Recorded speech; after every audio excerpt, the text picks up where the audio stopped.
আপনারা শুনছেন কাব্যিক অডিও বুক ও পডকাস্ট নিবেদিত জেমস ক্লিয়ারের অ্যাটমিক হ্যাবিটস। কণ্ঠে আমি রেজা।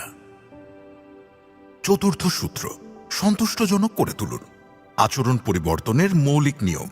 অভ্যাস পরিবর্তনের প্রথম তিনটি নিয়ম কাজটি এখন করবেন তার সম্ভাবনা বাড়ায়, আর চতুর্থ নাম্বার নিয়ম কাজটি পরে আবার ঘটবে এর সম্ভাবনা বাড়ায়। হ্যাবিট লুপকে সম্পন্ন করে এটি, কিন্তু এখানে একটা ট্রিক আছে।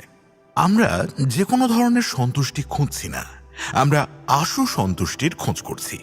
প্রতিনিয়ত ভালো অভ্যাসের সাথে লেগে থাকার উপায়। 1993 সালে কানাডার এবর্সফোর্ডের একটি ব্যাংক 23 বছর বয়সী স্টক ব্রোকার ট্রেন্ট ডায়ার স্মিথকে নিয়োগ দেয়। এবর্সফোর্ড তুলনামূলক একটা ছোট গ্রাম, যেখানে বড় বড় ব্যবসায়িক লেনদেন সম্পন্ন হয়। স্থান ও বয়সের ভিত্তিতে কেউ ভাবেনি ডায়ার স্মিথ ভালো করতে পারবে, কিন্তু একটা প্রাত্যহিক ভালো অভ্যাসের সহায়তায় অতি দ্রুততার সাথে সে উন্নতি করতে সক্ষম হয়। ডায়ার স্মিথ প্রতিদিন সকালে 2টা বয়াম নিয়ে বসত। একটাতে থাকতো 120টা পেপার ক্লিপ, আর অন্যটা ফাঁকা থাকত। কর্মদিবসের শুরুতেই সে সেলস কল করা শুরু করত, আর প্রতিটা কল শেষ হওয়ার পর সে একটা করে পেপার ক্লিপ নিয়ে ফাঁকা বয়ামে ফেলত। সে আমাকে বলেছিল, আমি প্রতিদিন সকালে 120টা পেপার ক্লিপ ভর্তি বয়াম নিয়ে কল করা শুরু করতাম, আর কলের পর কল করে করে ফাঁকা বয়াম পূর্ণ করতাম। 18 মাসের মধ্যে ডায়ার স্মিথ $5 মিলিয়ন ফার্মে আনলো। 24 বছর বয়সে সে মাসিক $75,000 আয় করা শুরু করে, যা বর্তমানে $1,25,000 সমান। কিছুদিন পরেই সে অন্য একটা কোম্পানিতে 6 অঙ্কের বেতনে চাকরি করা শুরু করে। উন্নতি করা সন্তুষ্টি প্রদান করে এবং প্রত্যক্ষ পরিমাপ, যেমন পেপার ক্লিপ স্থানান্তর করা, অগ্রগতির একটা পরিষ্কার প্রমাণ তুলে ধরে, যার ফলে যে কোনো কাজে একটা তাড়াতাড়ি সন্তুষ্টি পাওয়া যায়। অভ্যাসে ট্র্যাক রাখতে হবে কিভাবে? কোনো অভ্যাস সম্পন্ন করছেন কিনা তার রেকর্ড রাখার সহজ একটা উপায় হচ্ছে হ্যাবিট ট্র্যাকার। সবচেয়ে সহজ ফরম্যাট হলো একটা ক্যালেন্ডার নেওয়া এবং প্রতিদিনের রুটিন ভালোভাবে অনুসরণ করতে সক্ষম হলে সেই তারিখে ক্রস চিহ্ন দিয়ে দেওয়া। চেইন ভাঙা যাবে না, একটা শক্তিশালী মন্ত্র। সেলস কলের চেইন না ভাঙলে আপনার ব্যবসায় উন্নতি আসবে। শরীরচর্চার চেইন না ভাঙলে আপনি দ্রুত ফিট হয়ে উঠবেন। হ্যাবিট ট্র্যাকিং একটি শক্তিশালী জিনিস, কারণ এটা অভ্যাস পরিবর্তনে চমৎকার লেভারেজ দেয়। এটি একই সাথে কোনো অভ্যাসকে অবশ্যম্ভাবী, আকর্ষণীয় ও সন্তুষ্টজনক করে তোলে। চলুন সেগুলো একে একে আলোচনা করা যাক। প্রথম উপকারিতা, হ্যাবিট ট্র্যাকিং অবশ্যম্ভাবী। গত কাজের ট্র্যাক ঠিকভাবে রাখলে পরের কাজ করার জন্য মানসিক ট্রিগার পাওয়া যায়। হ্যাবিট ট্র্যাকিং আপনাকে সত্যবাদী করে তোলে। যখন চোখের সামনে প্রমাণ থাকবে, তখন মিথ্যা বলতে আপনার মনে বাঁধবে। দ্বিতীয় উপকারিতা, হ্যাবিট ট্র্যাকিং আকর্ষণীয়। উৎসাহের সবচেয়ে ভালো রূপ হচ্ছে অগ্রগতি। আমরা যখন সিগন্যাল পাই যে অগ্রগতি হচ্ছে, তখন আমরা আরো বেশি উৎসাহ পাই। এভাবে হ্যাবিট ট্র্যাকিং আমাদের উৎসাহে মাদকের মতো প্রভাব রাখতে পারে। প্রতিটা ছোট ছোট জয় আপনার ইচ্ছাকে বাঁচিয়ে রাখে। তৃতীয় উপকারিতা, হ্যাবিট ট্র্যাকিং সন্তুষ্টিজনক। সবচেয়ে ভালো উপকার হচ্ছে এটি, ট্র্যাকিং অনেক সময় নিজেই একটা পুরস্কারের ন্যায় হয়ে ওঠে। আপনার কাজের তালিকায় একটা ক্রস চিহ্ন বসাতে পারা আপনাকে সন্তুষ্টির অনুভূতি দেয়। একজন ভরসাযোগ্য পার্টনার যেভাবে সবকিছু পরিবর্তন করে দিতে পারে। দ্বিতীয় বিশ্বযুদ্ধে পাইলট হিসেবে দায়িত্ব পালন করার পর রজার ফিশার হার্ভার্ড আইন স্কুলে যুক্ত হন এবং 34 বছর কাটান নেগোসিয়েশন ও কনফ্লিক্ট ম্যানেজমেন্টে বিশেষজ্ঞ হয়ে উঠতে। 1970 ও 80-র দশকে ফিশার সম্ভবত তার সবচেয়ে ভালো আইডিয়া তুলে ধরেন। সে সময় ফিশার নিউক্লিয়ার যুদ্ধ থামানোর জন্য চিন্তা ভাবনা করছিলেন এবং তিনি একটি বড় ফ্যাক্ট দেখতে পেলেন। একজন প্রেসিডেন্টের কাছে বোম লঞ্চ করার কোড থাকে, কিন্তু সে কখনো কাউকে মরতে দেখবে না, কারণ সে বোম লঞ্চের জায়গা থেকে হাজার হাজার মাইল দূরে বসে থাকে। 1981 সালে তিনি লেখেন, আমার পরামর্শ অনেক সাধারণ ছিল। সেই কোডকে একটা ক্যাপসুলে রাখুন এবং সেই ক্যাপসুল একজন ভলেন্টিয়ারের হার্টের পাশে রাখুন। তারপর যদি কখনো কোনো প্রেসিডেন্ট নিউক্লিয়ার যুদ্ধ করতে চায়, তাহলে সে যেন ভলেন্টিয়ারকে খুন করে তারপর সেই কোড তার হার্ট থেকে বের করে নেয়। প্রেসিডেন্ট এটা শুনে বলল, জর্জ, আমি দুঃখিত, কিন্তু 10 লাখ মানুষকে মরতেই হবে। কোনো দোষ ছাড়াই খুন হওয়া কি জিনিস তা বুঝতে নিজে চোখে মৃত্যু দেখতে হয়। আমি যখন এই কথাগুলো আমার পেন্টাগনের এক বন্ধুকে শোনাই, সে বলে, ও গড, প্রেসিডেন্টকে কাউকে খুন করে কোড নিতে হলে সে তো নিজে কখনোই নিউক্লিয়ার বোম ছাড়বে না। আমাদের এই আলোচনা জুড়ে আমরা বলেছি অভ্যাস দ্রুত সন্তুষ্টজনক করে তোলার গুরুত্ব, কিন্তু ফিশারের এই প্রস্তাব তার বিপরীত, খুব দ্রুত অসন্তুষ্টজনক করে তোলা। কোনো কাজে সন্তুষ্ট পেলে যেমন আমরা অবশ্যই সেটা করি, তেমনি কোনো কাজে অসন্তুষ্টি পেলে আমরা সেটা করতে চাই না। ব্যথা একটি ভালো শিক্ষক। ব্যথা যত দ্রুত আসবে, অভ্যাস করা ততই কঠিন হয়ে যাবে। আধুনিক কৌশল, কিছুটা ভালো থেকে মহান হয়ে ওঠার উপায়। প্রতিভার আসল সত্য, জিন কখন কাজে আসে আর কখন কাজে আসে না। আপনার ছোট ছোট জয়কে বড় করে তোলার উপায় হল সঠিক ক্ষেত্র ও প্রতিযোগিতা খুঁজে বের করা। এ কথা যেমন ব্যবসা ও ক্রীড়ার ক্ষেত্রে সত্য, তেমনি অভ্যাস পরিবর্তনের ক্ষেত্রেও সত্য। অভ্যাস যখন নিজের সক্ষমতার সাথে মিলে যায়, তখন সেগুলো তৈরি করা সহজ ও সন্তুষ্টিজনক হয়ে যায়। এই কৌশল অবলম্বন করার আগে অবশ্যই এটা মেনে নিতে হবে যে প্রতিটা মানুষের সক্ষমতা ভিন্ন ভিন্ন। কিছু মানুষ এটা নিয়ে চিন্তা করতে পছন্দ করেন না, প্রত্যেকের জিন ভিন্ন। জেনেটিক্সের শক্তি একই সাথে তাদের দুর্বলতাও হতে পারে। জিন সহজে পরিবর্তন করা যায় না, যার অর্থ জিন অনুকূল পরিবেশে আপনাকে অনেক বড় সাহায্য করে, আর প্রতিকূল পরিবেশে জিন আপনার অনেক বড় শত্রু হয়ে উঠতে পারে। যে কোনো প্রতিযোগিতার শীর্ষে অবস্থানকারী লোকজন শুধু যে ভালোভাবে প্রশিক্ষিত তাই নয়, বরং তাদেরকে সেই অবস্থানেই মানায় এজন্য। অল্প কথায় বলতে গেলে জিন আপনার নিয়তি ঠিক করে দেয় না, জিন আপনার সম্ভাবনার দ্বারগুলো নির্ধারণ করে দেয়। এখন প্রশ্ন হলো, কিভাবে বুঝবো যে কোন দিকে আমার সম্ভাবনা বেশি? যেসব অভ্যাস ও সুযোগ আমার জন্য সঠিক, সেগুলো চিনব কিভাবে? এসব উত্তরের প্রথম অংশে আপনাকে খুঁজতে হবে আপনার ব্যক্তিত্ব কেমন, ব্যক্তিত্ব কিভাবে অভ্যাসকে প্রভাবিত করে। আপনার সকল অভ্যাসের পেছনে জিন কাজ করে। জিন আপনি দিনে কত ঘন্টা টিভি দেখেন থেকে শুরু করে আপনার পছন্দ অপছন্দ, বিবাহ বিচ্ছেদ, মাদকে আসক্ত হওয়ার প্রবণতা, সবখানেই কাজ করে। আপনার শরীরে সকল জেনেটিক প্যাটার্ন একসাথে হয়ে আপনার ব্যক্তিত্ব ঠিক করে দেয়। ব্যক্তিত্ব বৈশিষ্ট্যের প্রমাণিত বৈজ্ঞানিক বিশ্লেষণ হল বিগ ফাইভ, যেখানে আচরণের 5টি মূল দিক তুলে ধরা হয়। আর সেগুলো হচ্ছে: 1. অভিজ্ঞতার প্রতি উদারতা। এই বৈশিষ্ট্য দিয়ে যা বোঝায় যে নতুনত্ব সন্ধান করা এবং সৃজনশীল কাজকর্মের প্রতি আগ্রহ থাকা। 2. ন্যায়বান। এ ধরনের মানুষের মধ্যে আবেগ তেমন একটা কাজ করে না, তারা যুক্তি এবং বাস্তবতাকে কেন্দ্র করে জীবন পরিচালনা করে থাকে। 3. বহির্মুখী। পরিবার এবং সমাজের সব জায়গায় সবার সাথে কথা বলতে পারা এবং প্রাণবন্ত পরিবেশ বজায় রাখা এই পয়েন্টের মধ্যে পড়ে। যারা ইন্ট্রোভার্ট, ঠিক তার বিপরীতে বৈশিষ্ট্যগুলো এখানে বোঝানো হয়েছে। যারা এক্সট্রোভার্ট, তারা খুব দ্রুত যে কোনো পরিবেশের সাথে মানিয়ে নিতে পারে। 4. সম্মতি। অন্য কেউ ইতিবাচক মতামত প্রকাশ করলে সে তাতে সম্মতি দেয় এবং সমর্থন প্রদান করে। তারা একে অপরের প্রতি সহানুভূতিশীল হয়ে বিপদে একে অন্যের পাশে এগিয়ে আসে। 5. ধারণ। সবসময় নেতিবাচক চিন্তা মাথায় আগে আসে। অত্যন্ত সম্মতিপূর্ণ ব্যক্তিরা প্রায়শই গরম, দয়ালু এবং সঙ্গতির জন্য আপোষ করতে ইচ্ছুক হিসেবে বিবেচিত হন। তারা সাধারণত সম্পর্ক গঠন এবং বজায় রাখতে দক্ষ। অন্যদিকে যারা সহমতভাবে নিম্নমানের, তারা নিজেদের চাহিদাকে অগ্রাধিকার দিতে পারে এবং অধিক প্রতিযোগিতামূলক এবং অন্যদের খুশি করার বিষয়ে কম উদ্বিগ্ন হতে পারে। নিজের ব্যক্তিত্ব অনুযায়ী অভ্যাস সাজিয়ে নেওয়া একটা ভালো শুরু হতে পারে, কিন্তু এটাই শেষ নয়। যে জায়গায় আপনি প্রাকৃতিকভাবে এগিয়ে থাকবেন, সেভাবে শুরু করুন। জীবন ও কর্মক্ষেত্রে আগ্রহ ধরে রাখার উপায়। 1955 সালে ক্যালিফোর্নিয়ার এনাহেইমে সবেমাত্র ডিজনিল্যান্ড খোলা হয়েছিল। একজন 10 বছরের শিশু সেখানে কাজ খুঁজতে যায়।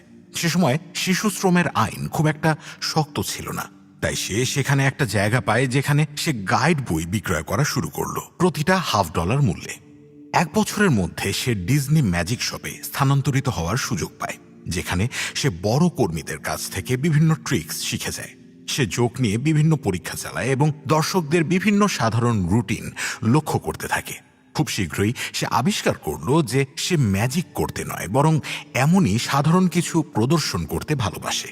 তাই সে কমেডিয়ান হওয়ার দিকে মনোযোগী হল। কিশোর বয়সে সে লস অ্যাঞ্জেলেসে বিভিন্ন ক্লাবে পারফর্ম করা শুরু করে। দর্শক কম এবং তার পারফরমেন্সও স্বল্প দৈর্ঘ্যের। সে 5 মিনিটের বেশি স্টেজে থাকতো না। দর্শক সারির বেশিরভাগ লোকই ড্রিঙ্ক করতে এবং বন্ধুদের সাথে আড্ডা দিতে ব্যস্ত। একদিন রাতে সে একটা ফাঁকা ক্লাবেও স্ট্যান্ড আপ করেছিল। কাজটা খুবই আকর্ষণীয় নয়, কিন্তু এটা পরিষ্কার যে তার উন্নতি হচ্ছিল। তার প্রথম রুটিন সাধারণত 1 থেকে 2 মিনিট চলত। উচ্চ বিদ্যালয়ের বয়সে তা বেড়ে 5 মিনিটে আসলো এবং তার কিছু বছর পর 10 মিনিট। 19 বছর বয়সে সে সপ্তাহে একটা পারফরমেন্সে 20 মিনিট করে স্ট্যান্ড আপ করতে শুরু করে।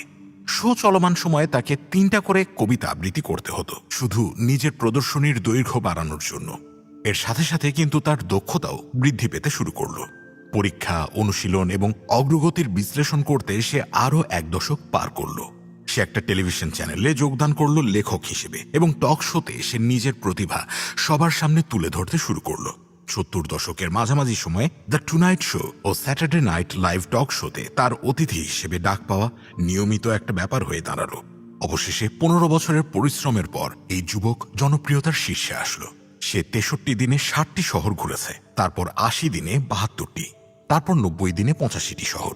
ওহাইওর একটা শোতে তিনি 18,695 জন দর্শকের সামনে পারফর্ম করেছিলেন। নিউ ইয়র্কের আরেকটা 3 দিনের শোতে 45,000 টিকিট বিক্রি হয়েছিল তার পারফরমেন্স দেখার জন্য। তিনি স্ট্যান্ড আপ কমেডির শীর্ষে পৌঁছে যান এবং তার সময়ের অন্যতম সেরা কমেডিয়ান হয়ে ওঠেন। তার নাম স্টিভ মার্টিন। মার্টিনের গল্প থেকে বোঝা যায় যে লং টার্মে কোনো অভ্যাসের সাথে লেগে থাকার উপায় আসলে কি। কমেডি ভীতু লোকদের জন্য নয়। সে বলেছে 10 বছরের শেখা, 4 বছরের অনুশীলন এবং 4 বছর অবিশ্বাস্য সফলতা। মার্টিনের মতো লোকেরা কিভাবে একটা নির্দিষ্ট অভ্যাসের সাথে লেগে থাকে যেখানে বেশিরভাগ মানুষই বেশি দিন তা ধরে রাখতে পারে না। অভ্যাসকে কিভাবে ডিজাইন করতে হয় যাতে করে তা আমাদের কাছে টানে কিন্তু মিশিয়ে যায় না। বিজ্ঞানীরা অনেক বছর ধরে এসব প্রশ্নের উত্তর খুঁজে যাচ্ছেন। এখনো অনেক কিছু জানার বাকি, তবে এখন পর্যন্ত সবচেয়ে ভালো উপায় হচ্ছে নিজের সক্ষমতা অনুযায়ী জটিলতার স্তর ঠিক করা। মানুষের মস্তিষ্ক চ্যালেঞ্জ ভালোবাসে, কিন্তু তখনই যখন সেটা একটা সহনীয় পর্যায়ের জটিলতায় থাকে। আপনি যদি টেনিস খেলতে ভালোবাসেন এবং একটি 4 বছরের বাচ্চার বিরুদ্ধে টেনিস ম্যাচ শুরু করেন, তাহলে আপনি খুব তাড়াতাড়ি বিরক্ত হয়ে যাবেন, কারণ এটা অনেক সহজ, আপনি সব পয়েন্ট জিতবেন। অপরদিকে আপনি যদি রজার ফেডারার বা সেরেনা উইলিয়ামসের মতো পেশাদার টেনিস প্লেয়ারের বিপক্ষে খেলেন, তাহলেও আপনি উৎসাহ হারিয়ে ফেলবেন, কারণ এটা অনেক কঠিন। এখন চিন্তা করেন আপনি আপনার সমপর্যায়ের কারো বিপক্ষে টেনিস খেলছেন। গেম এগিয়ে যাওয়ার সাথে সাথে আপনি কিছু পয়েন্ট জিতবেন, আবার কিছু পয়েন্ট হারাবেন। ফোকাস তখন তীক্ষ্ণ হয়ে যাবে, বিক্ষেপ চলে যাবে এবং আপনি খেলার প্রতি অনেক বেশি মনোযোগী হয়ে যাবেন, কারণ এটা আপনার জন্য একটা পরিমাণ মতো জটিলতা বা কাঠিন্যতা। এটা স্বর্ণকৃষি নিয়মের একটা ভালো উদাহরণ। স্বর্ণকৃষি নিয়মে বলা হয় মানুষ সবচেয়ে বেশি উৎসাহ অনুভব করে যখন কোনো কাজ তার সক্ষমতার একদম কাছাকাছি। খুব সহজও না, খুব কঠিনও না, শুধু সঠিক। স্বর্ণকৃষি নিয়ম বাস্তবে মার্টিনের কমেডি ক্যারিয়ারের স্বর্ণকৃষি নিয়মের একটা ভালো উদাহরণ। প্রতি বছর তিনি তার কমেডি রুটিন 1 থেকে 2 মিনিট করে বৃদ্ধি করেছেন। তিনি সবসময় নতুন নতুন জিনিস যুক্ত করতেন, কিন্তু সবসময় এমন কিছু জোকসও রাখতেন যেটাতে হাসাটা বাধ্যতামূলক। তার কাজে ঠিক পরিমাণ মতো জয় ছিল যা তাকে উৎসাহিত রাখত এবং যথেষ্ট ভুলও ছিল যা তাকে কঠোর পরিশ্রম করাতো। একদম প্রাথমিক পর্যায়ে আচরণকে সহজ রাখা গুরুত্বপূর্ণ, যাতে করে আপনি প্রতিকূল পরিবেশেও তার সাথে লেগে থাকতে পারেন। এই ধারণা আমরা অভ্যাসের 3য় সূত্রে বিস্তারিতভাবে আলোচনা করেছি। যখন কোনো অভ্যাস প্রতিষ্ঠিত হয়ে যায়, তখন সেটাকে উন্নতির দিকে নিয়ে যাওয়ার চিন্তা ভাবনা শুরু করতে হয়। এসব ছোট ছোট অগ্রগতি আপনাকে লেগে থাকতে সাহায্য করে এবং আপনি যদি স্বর্ণকৃষি অবস্থায় চলে আসতে পারেন, তাহলে আপনার গতি চলমান থাকবে। গতি চলমান থাকার অর্থ হলো জোনের মধ্যে থাকা এবং কোনো কাজে গভীরভাবে নিমজ্জিত থাকা। বিজ্ঞানীরা খুঁজে বের করেছেন যে গতিশীল অবস্থান অর্জন করতে হলে আপনার বর্তমান সক্ষমতার 4% উন্নত অবস্থায় পৌঁছাতে হবে। বাস্তব জীবনে হয়তো এটা পরিমাপ করা সম্ভব না, কিন্তু স্বর্ণকৃষি নিয়মের ধারণা সঠিক কঠিনতা ধরে রাখলে উৎসাহ বেঁচে থাকে। উন্নতির জন্য প্রয়োজন মুখরোচক ভারসাম্য। উৎসাহ ধরে রাখতে হলে অগ্রগতি করার সময় নিয়মিত মোকাবেলার অনুসন্ধান করতে হবে, যা আপনাকে আপনার সক্ষমতার দ্বার প্রান্তে নিয়ে যাবে। আকর্ষণ ও সন্তুষ্টি ধরে রাখতে অভ্যাসকে শালীনভাবে ধরে রাখতে হয়। বৈচিত্র্য ছাড়া আমরা বিরক্ত হয়ে পড়ি, আর বিরক্ত সম্ভবত আত্মবিশ্বাসের সবচেয়ে বড় ভিলেন। লক্ষ্যে কাজ করতে গিয়ে বিরক্ত অনুভব হলে ফোকাস কিভাবে ধরে রাখবেন? আমার বেসবল ক্যারিয়ার শেষ হওয়ার পর আমি নতুন খেলার খুঁজেছিলাম। আমি একটা ভার উত্তোলন দলে যোগদান করি এবং একদিন একজন অভিজাত কোচ আমাদের জিম পরিদর্শন করতে আসে। কিছু অলিম্পিয়ান সহ প্রায় 1000 খানেক ক্রীড়াবিদ এর সাথে কাজ করেছেন। আমি নিজের পরিচয় দিলাম, তারপর অগ্রগতির প্রক্রিয়া নিয়ে আলোচনা শুরু করলাম। আমি জিজ্ঞাসা করলাম, একজন সেরা ক্রীড়াবিদ ও বাকিদের মধ্যে পার্থক্য কি? সফল ব্যক্তিরা এমন কি করে যা সাধারণ ব্যক্তিরা করে না? আপনি যা আশা করছেন তিনি সেই ফ্যাক্টরগুলোর কথাই প্রথমে বলল, জেনেটিক্স, ভাগ্য, প্রতিভা। কিন্তু তারপর তিনি এমন কিছু বললেন যা আমি কখনোই আশা করিনি। একটা পয়েন্টে এসে সফলতা নির্ভর করে যে কে প্রতিদিন ট্রেনিং করতেই থাকে। তার উত্তর আমাকে অবাক করল, কারণ নিজের কর্মক্ষেত্রের আদর্শ নিয়ে ভাবার নতুন একটা পথ এইটা। ব্যবসা, ক্রীড়া, যাই হোক না কেন, মানুষ বলে সফলতা প্যাশনের ওপর নির্ভর করে, কিংবা ইচ্ছা খুবই দৃঢ় হতে হবে, যার ফলে অনেকে ফোকাস বা উৎসাহ হারিয়ে ফেলে। আমরা মনে করি সফল ব্যক্তিদের অফুরন্ত প্যাশন আছে, কিন্তু এই কোচ বললেন সত্যিকারের সফল ব্যক্তিরাও অন্যান্যদের ওপর উৎসাহের অভাবে পড়ে, কিন্তু পার্থক্য হলো তারা তাদের বিরক্তি আসলেও কাজ চালিয়ে যান, অন্যদের মতো থেমে যান না। বিশেষজ্ঞ হওয়ার জন্য অনুশীলন জরুরি, কিন্তু আপনি যতই অনুশীলন করবেন ততই সেটা বিরক্তির অনুভূতি দিবে। যখন শুরুতে আমরা কোনো ফলাফল পেয়ে যাই, তারপর আমরা অনুমান করে নিই কি হবে এবং আমরা থেমে যাই, তখন আগ্রহ হারিয়ে যায়। কিছু কিছু সময় বিরক্ত তার আগেই চলে আসে। তো আপনার যা করতে হবে তা হলো কিছুদিন জিমে যাওয়া চালিয়ে যেতে হবে, কিংবা কয়েকটা ব্লগ সময়ের জন্য পাবলিশ করতে হবে। তারপর যদি একটা দিন ছুটে যায় তাহলে খুব একটা খারাপ লাগে না, সব ভালোই যাচ্ছে। ভালো অবস্থায় অবস্থান করলে একদিন ছুটি নেওয়াটা খারাপ কিছু না। সফলতার সবচেয়ে বড় শত্রু ব্যর্থতা নয়, বরং বিরক্তি। আমরা অভ্যাসের প্রতি বিরক্ত হয়ে যাই, কারণ সেটা আমাদের আনন্দ দেওয়া বন্ধ করে দেয়। ফলাফল তখন আশানুরূপ হয় না। আর যখন অভ্যাস সাধারণ হয়ে যায়, আমরা লাইনচ্যুত হয়ে যাই। সম্ভবত আমরা এই জন্যই একটা গোলক ধাঁধায় পড়ে যাই তখন, যার কোনো শেষ নেই। এক ব্যায়াম থেকে আরেক ব্যায়াম, এক খাদ্যাভ্যাস থেকে আরেক খাদ্যাভ্যাস, এক ব্যবসার আইডিয়া থেকে আরেক ব্যবসার আইডিয়া। যখন আমরা উৎসাহের গভীরে চলে যাই, তখন এক কৌশল থেকে আরেক কৌশলে পা দিই, যদিও আগের কৌশলটা ভালো ছিল। সম্ভবত এই কারণেই অভ্যাস তৈরির বেশিরভাগ পণ্য সেগুলোই যেগুলো চলমান শালীনতা দান করে। পর্ন যৌনতার বিষয়ে স্থিতি দেয়, ভাজাপোড়া খাবার জিহ্বাকে শান্ত করে। এসব পণ্য অবাক হওয়ার চলমান উপাদান প্রদান করে। পরিবর্তনশীল পুরস্কার আকাঙ্ক্ষার জন্ম দিতে পারে না। ইচ্ছার সুইট স্পট আসে যখন ব্যর্থতা এবং সফলতা 50-50 ভাগ হয়। অর্ধেক সময়ে আপনি সেটা পান যেটা আপনি চান, আর বাকি অর্ধেক সময়ে আপনি যেটা চান সেটা পান না। আকাঙ্ক্ষা মেটাতে আপনার লাগবে যথেষ্ট ছোট ছোট জয়। স্বর্ণকেশী নিয়ম অনুসরণের লাভ এটাই। পরিবর্তনশীল পুরস্কার থাকুক বা না থাকুক, কোনো অভ্যাসেই সারা জীবন আগ্রহ থাকবে না। আত্ম উন্নয়নের কোনো না কোনো পয়েন্টে সবাই একই ধরনের চ্যালেঞ্জের সম্মুখীন হয়, তাই আপনাকে বিরক্ততার সাথে প্রেম করে তুলতে হবে। আমাদের সকলেরই এমন লক্ষ্য থাকে যেটাতে আমরা পৌঁছাতে চাই, এবং স্বপ্ন থাকে যেটা আমরা পরিপূর্ণ করতে চাই। কিন্তু যখন পরিবেশ শুধু অনুকূলে থাকে, তখনই কেবল সেই লক্ষ্যে বা স্বপ্ন পূরণে কাজ করলে কখনোই ধারাবাহিক হয়ে উঠতে পারবেন না, এবং এভাবে অবিস্মরণীয় ফলাফল উৎপন্ন করা সম্ভব না। আমি আপনাকে গ্যারান্টি দিয়ে বলতে পারি যে আপনি যদি কোনো অভ্যাস তৈরি করতে যান, তাহলে আপনার সামনে অবশ্যই এমন দিন আসবে যেখানে হাল ছেড়ে দিতে মন চাইবে। ব্যবসা শুরু করতে গেলে এমন দিন আসবে যেখানে ব্যবসা আর চালাতে মন চাইবে না। যখন নিয়মিত জিমে যাওয়ার অভ্যাস করতে চাইবেন, তখন এমন দিন আসবে যেদিন আর জিমে যেতে একদমই ইচ্ছা করবে না। লক্ষ্য ঠিকই থাকবে, কিন্তু সেই লক্ষ্য পূরণ করতে মন চাইবে না। লেখালেখিতে এমন দিন আসবে যেদিন একদমই লিখতে ইচ্ছা করবে না।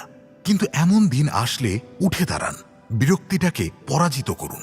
এটাই পেশাদার ও অপেশাদারের মধ্যে পার্থক্য। পেশাদার মানুষেরা তাদের পরিকল্পনার সাথে আঠার মতো লেগে থাকে। অপেশাদাররা পরিকল্পনার মধ্যে জীবন নিয়ে চলে আসে। পেশাদাররা জানে তাদের জন্য কোনটা গুরুত্বপূর্ণ এবং সে অনুযায়ী কাজ করে।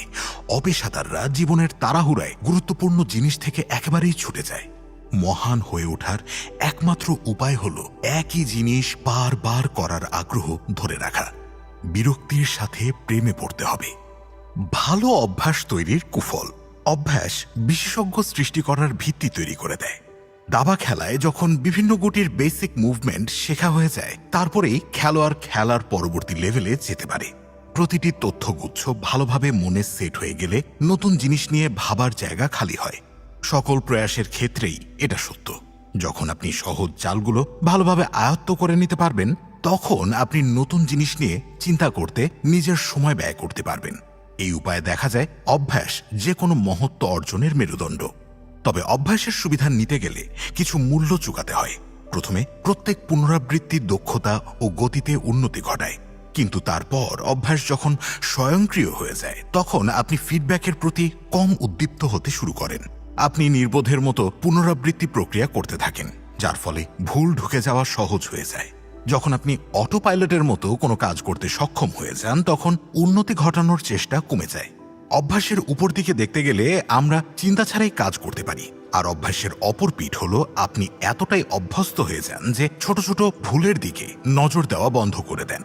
আপনি অনুমান করেন যে আপনার অগ্রগতি হচ্ছে কারণ আপনি অভিজ্ঞতা জোগাড় করছেন, কিন্তু বাস্তবে আপনি শুধু আপনার অভ্যাসকে সম্পূর্ণ করেন, কিন্তু অভ্যাসের উন্নতি ঘটান না। প্রকৃতপক্ষে কিছু গবেষণায় দেখা গিয়েছে যে যখন কোনো অভ্যাস রপ্ত হয়ে যায় তখন পারফরমেন্সের মান কিছুটা কমে যায়।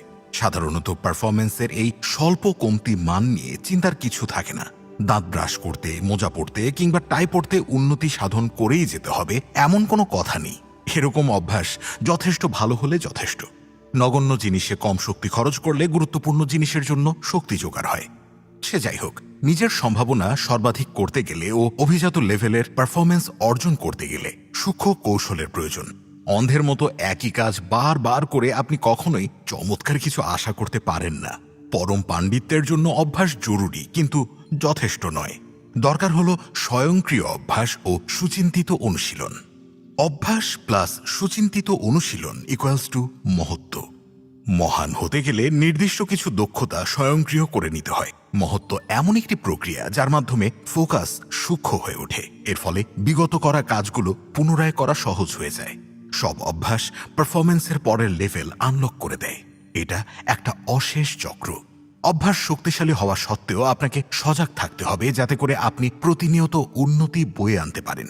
যখন কোনো অভ্যাসে খুবই দক্ষ হয়ে যাবেন এবং সেটা আপনার জন্য স্বয়ংক্রিয় হয়ে যাবে তখনই নজর রাখতে হবে আপনি যেন অন্ধের মতো না হয়ে যান এবং কোনো ভুলকে ঠাঁই করে দেন। কিভাবে অভ্যাসের পর্যালোচনা করে মেরামত করা যায়? 1986 সালে লস অ্যাঞ্জেলেসে লেকার্সের সবচেয়ে প্রতিভাবান বাস্কেটবল দল ছিল, কিন্তু তারা এটাকে সে অনুযায়ী মনে করে না। তারা 1985 থেকে 1986 সালের সিজন শুরু করে অবিশ্বাস্য রেকর্ড 29-5 দিয়ে। বিশ্লেষকরা বলছিল, আমরা হয়তো বিশ্বের সবচেয়ে সেরা বাস্কেটবল টিম প্রত্যক্ষ করছি। হেড কোচও তাই বলেছিলেন, কিন্তু সবাইকে অবাক করে লেকার্স 1986-র প্লে অফসে হোঁচট খায় এবং তাদের সিজন সেখানেই শেষ হয়ে যায়। ইতিহাসের সেরা বাস্কেটবল টিম এনবিএর ফাইনাল পর্যন্ত অংশগ্রহণ করতে পারল না। ভেতরের কথা হতে পারে, হেড কোচ তার টিমের প্রতিভা দেখে বিরক্ত হয়ে গিয়েছিলেন। তিনি খুব ভালো একটা পারফরমেন্সের পর কিছুটা খারাপ পারফরমেন্স মেনে নিতে পারতেন না। তিনি চাইছিলেন লেকার্স যেন প্রতি ম্যাচে নিজের সেরাটা দিয়ে খেলে। 1986 গ্রীষ্মে তাই তিনি এই পরিকল্পনা বাস্তবায়নের জন্য একটা সিস্টেম সৃষ্টি করেন, যার নাম ক্যারিয়ার বেস্ট এফোর্ট প্রোগ্রাম বা সিবিএ। হেড কোচ রাইলি এভাবে ব্যাখ্যা করেন, যখন কোনো প্লেয়ার প্রথম লেকার্স টিমে যোগদান করে আমরা হাই স্কুল পর্যন্ত তার বাস্কেটবল রেকর্ড দেখতাম। আমি এটাকে ডাকতাম টেকিং দেয়ার নাম্বার। আমরা দেখতাম একটা প্লেয়ার কোন জিনিসটা একদম সঠিকভাবে করতে পারে, তারপর সে অনুযায়ী তাকে আমাদের দলে ভেড়াতাম। প্লেয়ারদের বেসলাইন লেভেল নির্ধারণ করার পর রাইলি একটা প্রধান ধাপ যোগ করেছিলেন। তিনি প্লেয়ারদের বলতেন পুরো সিজন জুড়ে তারা যেন অন্তত 1% উন্নতি আনতে পারে। তারা যদি সফল হয় তাহলে সেটা হবে সিবিএ বা ক্যারিয়ার বেস্ট এফোর্ট। অনেকটা প্রথম চ্যাপ্টারে ব্রিটিশ সাইকেল টিমের মতো। তারা প্রতিদিন অন্তত ছোট কিছু উন্নতি করার চেষ্টা করে। সিবিএ সম্পন্ন করার 8 মাস পর তারা এনবিএ চ্যাম্পিয়ন্স হয়েছিল। এরপর লেকার্স তার টিমকে নেতৃত্ব দেওয়া চালিয়ে যান এবং লেকার্স ইতিহাসের প্রথম দল যারা টানা 20 বছর এনবিএ চ্যাম্পিয়ন হয়। এই সিবিএ সিস্টেম রিভিউ করার শক্তির একটা খুবই ভালো উদাহরণ। উপসংহার, একটা ছোট্ট পরিবর্তন কি আপনার জীবন বদলে দিতে পারে? আপনি হয়তো না বোধক উত্তর দেবেন, কিন্তু এর সাথে আরেকটা পরিবর্তন করলে কি হবে? তারপর আবার একটা ছোট পরিবর্তন করলে কি হবে? এভাবে এমন একটা পয়েন্ট আসবে যখন আপনার মানতেই হবে যে আপনার জীবন পরিবর্তন হয়েছে ছোট ছোট পরিবর্তনের মাধ্যমে।